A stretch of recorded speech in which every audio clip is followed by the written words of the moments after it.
Ассаламу алейкум, урматтуу көрүүчүлөр. Бүгүн биз конокто Автомирге келдик. Биздин досторго ассаламу алейкум. Азат, Алейкум ассалам, жакшы шүгүр. Урматтуу туугандар, бул жерде Кытайдан келген электро унааларды биздин достор сатып жатат. Бул жерде BYD-2 Yuanap унаалары бар. Бүгүн сиздерге кенен обзор кылып, полный бааларынан бери, бөлүп төлөө шарттарынан бери кенен айтып беребиз иншалла. Биз менен болуңуздар. Биринчи, бул эмне деген уна? BYD Yuanap деген уна. BYD Yuanap. Жакыныраак келиңиз. Чыгарылган жылы 2024, запас ходасы 401 километр. Ошондо фактически где-то кышында бул машина электромобиль болгонуна байланыштуу печка анан бардыгы электронный да. Ошонун себебинен кышында суук болгонуна байланыштуу 250-300 километр жүрүп берет да негизи. Жазында болсо где-то 380-400 чейин жүрөт да. Эми каждый кишинин өзүнүн айдаганына байланыштуу. Өзү тепкилеп айдаса көбүрөөк жейт.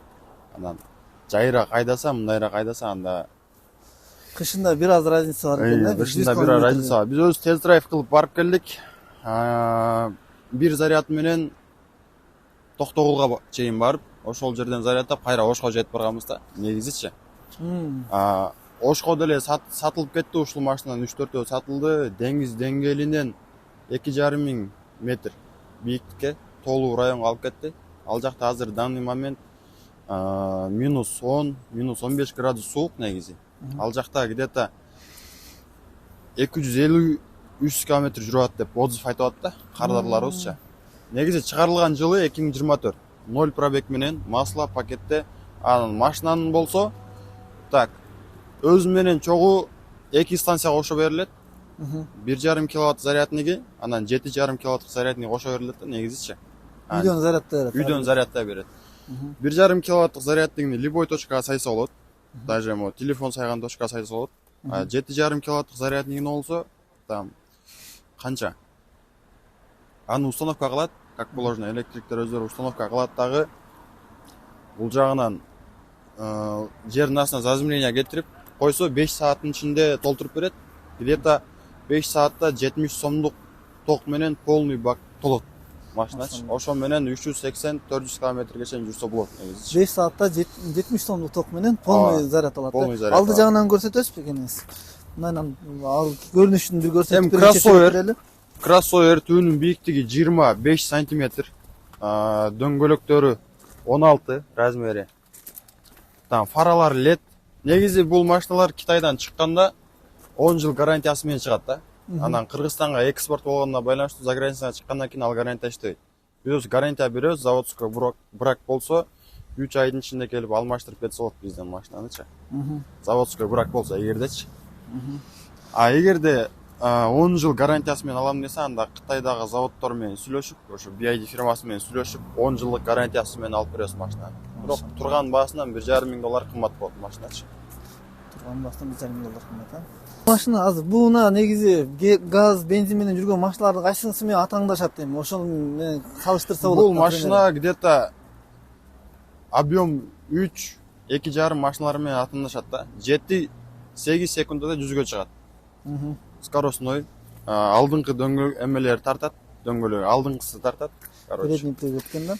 Биз өзүбүз 3 куб Camry менен жарышып көрдүк. Аны светофордон светофорго алып койдук да, мындайча айткандачы, жете албай калды ушул машинага. 3 куб Camry менен, 3 куб Camry мененчи. Ходовой части полностью Toyota RAV4-ники түшөт буга. Ал бул Edo'га болсо Toyota Corolla'ныкы түшөт. Бул машиналаргачы. Бул жакта ошондо башка обычный унаалардан негизи деталь азыраак бузулат. Обычный унаалардан деталь азыраак. Мен капотун ачып көрсөк болот, мисалы.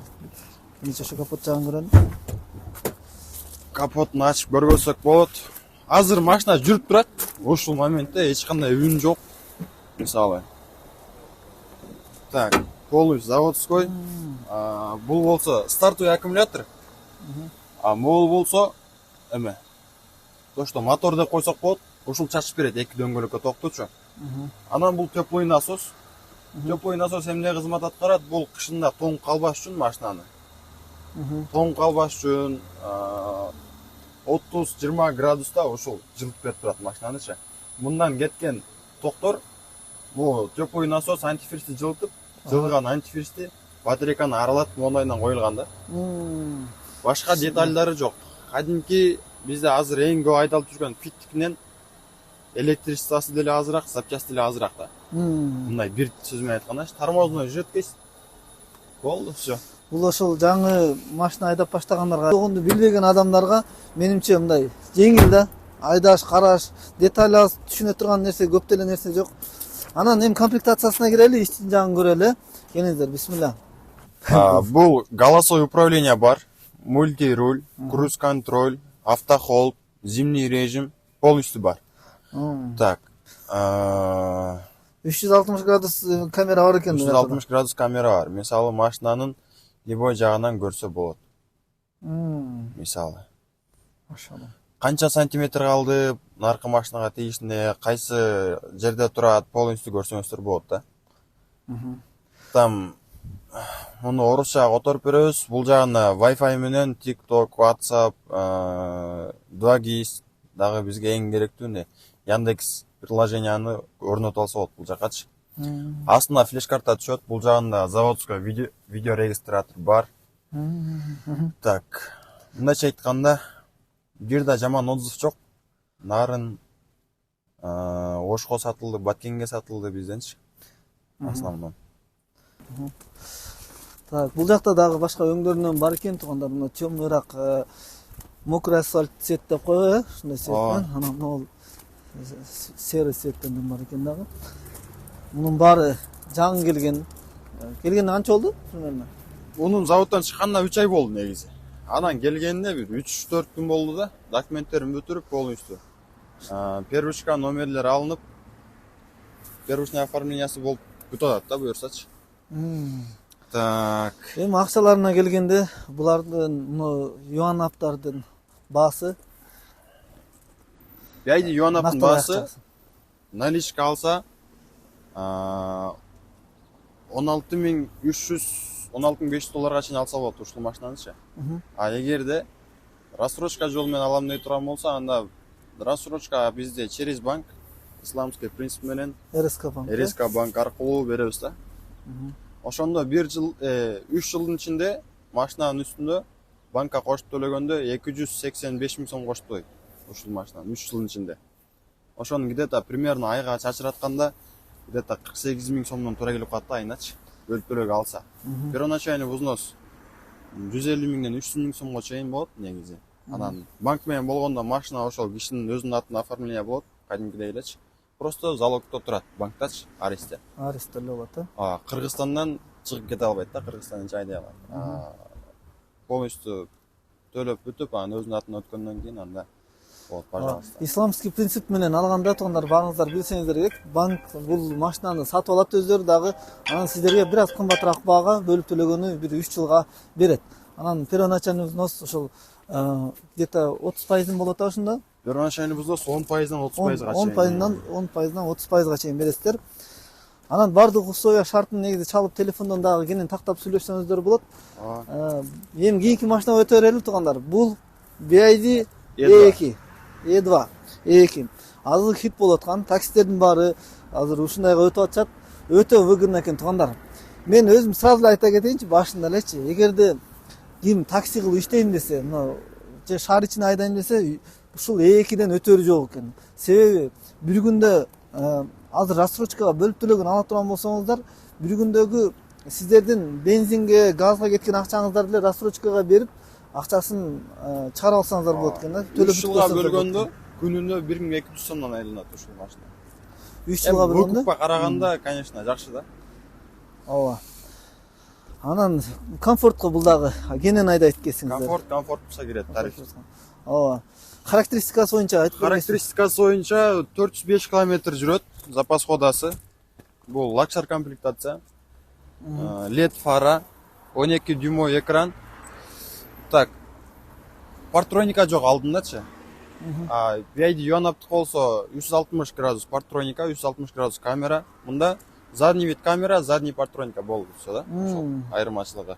Анан запчасттары боюнча Toyota Corolla'нын запчасттары түшөт полностью ходовой частина. кадоо чайсында. E5'te E2'de ошо бирдей эле экен да, Ооба. доктор. Бул BID E2'лердин баалары боюнча накталай акчага алса канча болот? Биринчиден ошону айтып жооп берели. BID E2'нын баасы $15.000. Лакшар комплектация кандай болот?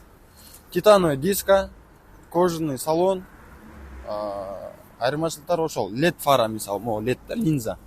Простой комплектациясы бар. Алар деген простой мисалы простой фара, анан темир диска мененчи. Темир диска менен. Анан салондун ичи тряпочный салон болот. Негизи. Айырмачылыгы ошол. $14.000. $14.000. Аркы лакшар комплектация $15.000. Ошондо 300.000 сом берип, первоначальный взнос. Где-то 3 жыл ала турган болсо, айына 35.900 сомдон айланып калат, күнүнө 1.200 сомдон тура келет да. Күнүнө 1.200дөн 3 жыл калса. Расходторунан где-то быстрый станциядан зарядтаса 500 сомго полный бак толот. Ошо менен бир күн кечке айдап түгөт албайт негизи бул башlanычы. Үйдөн зарядтай турган болсо, станциясын кошуп беребиз. Ал менен 70 сомго толтурса болот үйдөн. Ал 5 сааттын ичинде толтурат машинаны. Өтө жакшы экен. Жылы 2024, Булар ошо пробег 0. жаңы да, жаңы келгенде без пробег биринчи кожоюн болот, ичинде пакет менен ичинде полный.